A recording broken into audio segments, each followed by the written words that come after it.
చలికాలంలో ఈ ఆహారాన్ని తప్పక తినండి. చలికాలం వచ్చిందంటే జలుబు, దగ్గు, ఫ్లూ సమస్యలు ఎక్కువ. కానీ సరైన ఆహారం తీసుకుంటే మీ ఇమ్యూనిటీని బలంగా కాపాడుకోవచ్చు. 1. విటమిన్ సి రిచ్ ఫుడ్స్ కమలాపండు, మోసంబీ, నిమ్మరసం, కివి, బెర్రీలు తప్పక తీసుకోవాలి. 2. అల్లం వెల్లుల్లి. అల్లం టీ, అల్లం చట్నీ, వెల్లుల్లి కలిపిన వంటలు. ఇవి నేచురల్ యాంటీవైరల్, యాంటీబ్యాక్టీరియల్స్. చలిలో వచ్చే గొంతు సమస్యలను కూడా తగ్గిస్తాయి. 3. పసుపు మిరియాలు. పసుపులో ఉండే కుర్కుమిన్ శరీరంలో ఇన్ఫ్లమేషన్ను తగ్గిస్తుంది. ఈ పసుపు పాలు లేదా వేడి నీటిలో పసుపు, మిరియాల మిశ్రమం చాలా మంచిది. 4. డ్రై ఫ్రూట్స్ నట్స్ బాదం, ఆక్రోట్, కాజు.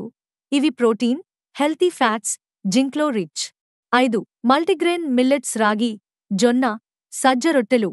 చలికాలంలో బాగా హీట్ ఇవ్వడంతో పాటు శరీరానికి కావాల్సిన మినరల్స్ అందిస్తాయి. 6. వేడి సూపులు హెర్బల్ టీలు వెజిటబుల్ సూప్, చికెన్ సూప్, తులసి, అల్లం టీ ఊపిరితిత్తుల ఆరోగ్యం మెరుగుపరుస్తాయి. ఇలాంటి మరెన్నో ఆసక్తికరమైన సమాచారం కోసం మా ఛానల్ను సబ్స్క్రైబ్ చేసుకోండి.